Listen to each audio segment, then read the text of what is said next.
from left to right. Let's have another activity. Do you want some activity again, class?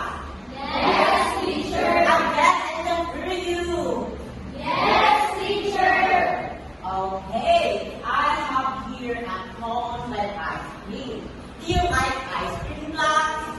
Yes, teacher. That's great, class. Alright, in the ice cream there is a number.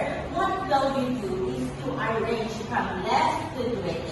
From gamay na number to lakot na number. Do you get it, class?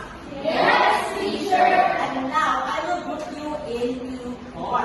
This will be the group 1, this will be the group 2, this will be the group 3, and this will be the group 4. Did you get it, class? Yes, teacher.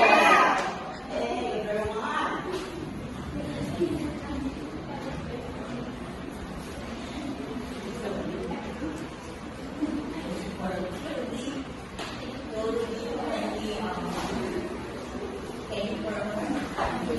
For